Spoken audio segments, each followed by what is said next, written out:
Today, healthcare and women in the spotlight as Harris and Trump make late-stage campaign stops. Native American voters face high barriers in casting a ballot. And China's carrot and stick approach to European countries on electric vehicles. It's Friday, November 1st.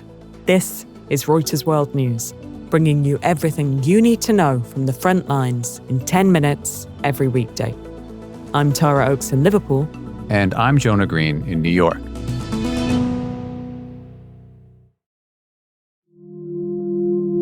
First, to the US election. And with just days to go, opinion polls point to a historically close contest between Kamala Harris and Donald Trump, with the outcome of Tuesday's US presidential election likely to be decided in 7 battleground states.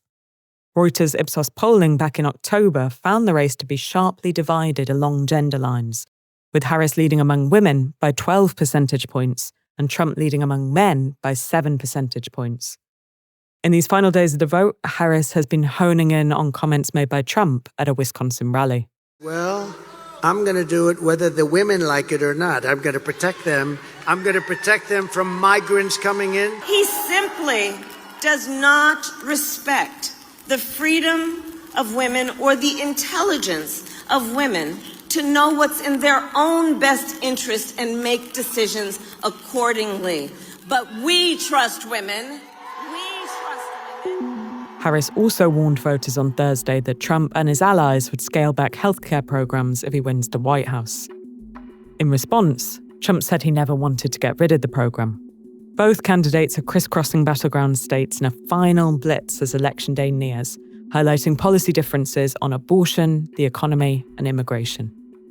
And if you want to learn more about how immigration is factoring into this race, check out our weekend podcast, which comes out tomorrow. There are about 8 million voting-age Native Americans in the U.S. That's according to a 2022 report by the Biden administration. But that report also found that they had the lowest voter turnout of any ethnic group surveyed by the Census Bureau. Tom Halls recently visited the Tana Autumn Nation Reservation in Arizona to learn about the barriers Native Americans face when voting.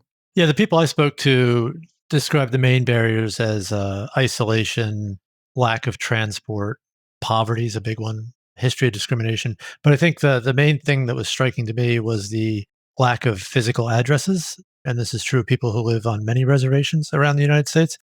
They don't have street names, they don't have house numbers. And especially as a result of new voting rules in many states that are meant to cut down on non-citizen voting, they've kind of been caught up in that. They often don't have a way of showing what their physical address is. So a lot of times they just write a description. In Arizona, you can draw a map on the voter registration form. Oh, wow. But the problem is that makes it very difficult to match that when you go to physically, in person, cast a ballot. Are there other reasons why voter turnout is so low? When I went to this ballot presentation by this woman, April Ignacio, there wasn't a lot of interaction. And afterwards, I was asking her about that. The point she made was reservation is pretty much an information desert. There's no local paper. I went to the supermarket. There's no newsstand with newspapers. So what kind of political force might this group have if voting access were improved, if they decided to vote? There's a group called the Native American Rights Fund. They target what they say is 1 million potential Native American voters out there. And they're really quick to point out that Joe Biden won Arizona by 10,000 votes. His strongest precincts were on Native land. Native Americans, like the reservation I went to, voted 89% for Joe Biden. And there's been a couple Democrats elected to the House and Senate from places you wouldn't expect. Mary Patola in Alaska in particular, she is very closely tied to Native Americans up there. And that she attributes her election to the Native turnout.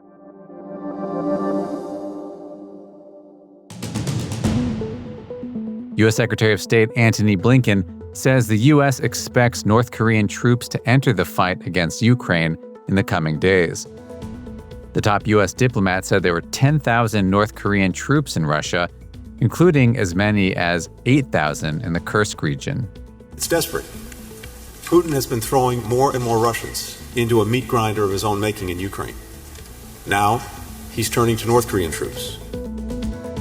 Meanwhile, Ukraine's President Volodymyr Zelensky has criticized what he called a zero response from allies over the deployment of North Korean troops. He says a weak reaction will encourage Russia's Vladimir Putin to beef up the contingent.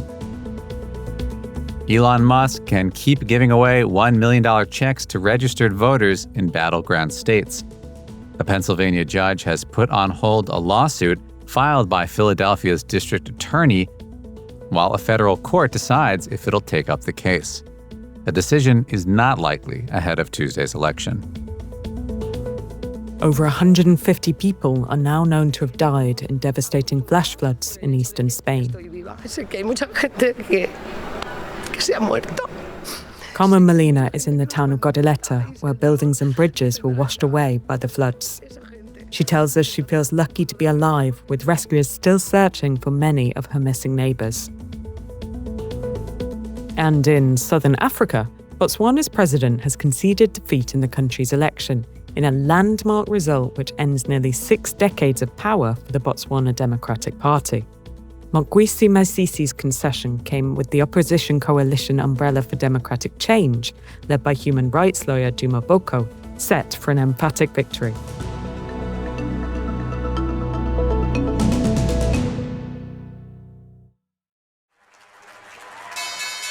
Striking Boeing workers will vote on Monday on an improved contract offer that includes a 38% pay rise over 4 years, a larger signing bonus, and carries the endorsement of their union, which told members it had extracted all it could from the plane maker.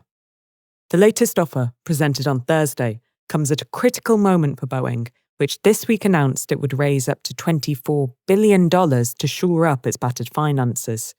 The White House says President Joe Biden congratulated the union and Boeing's leadership on negotiating the new contract proposal. China is telling its car makers to hold off on big investments in European countries that voted to impose new tariffs on Chinese-built EVs, sources tell Reuters. The steep import taxes kicked in this week after negotiations between the EU and China broke down. Bloc countries are split on the tariffs, which can be as high as 45%. 10 countries approve of them, including France and Italy, but Germany, which is Europe's largest automaker, opposes them.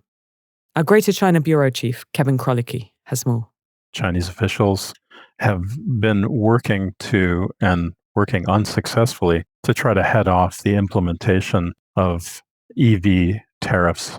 Now what you're seeing is the consequence. We know and have reported that 3 of the major Chinese EV makers, BYD and SAIC, which is state-run, and Geely, were told specifically in a meeting with the Ministry of Commerce in China to pause investment plans in countries that had backed the tariffs and to direct future investment to economies and to countries that oppose the tariffs as a reward. So it's carrot and stick is something that's going to take weeks and months for us to fully understand. SAIC, which is the number 2 exporter, had been shopping for a site to build EVs in Europe. So that's one to particularly watch. You mentioned this being a motivational strategy. Does that signal that Beijing wants to avoid this going any further with Europe? The U.S. presidential election is next week. The U.S. market, as people realize, is effectively that door is closed to Chinese EV makers. There is level of concern that if we have a Trump administration taking office, the additional tariffs on other goods will create pressure on China's exports, and keeping some path open to trade with the EU, even with these higher tariffs, is really important. And I think that's what has informed China's response here. They really have not taken a hard line. This doesn't look like in any way like a tit-for-tat trade war. They're trying to negotiate their way to some settlement, some way of working that leaves the door open and leaves that market open to a key industry.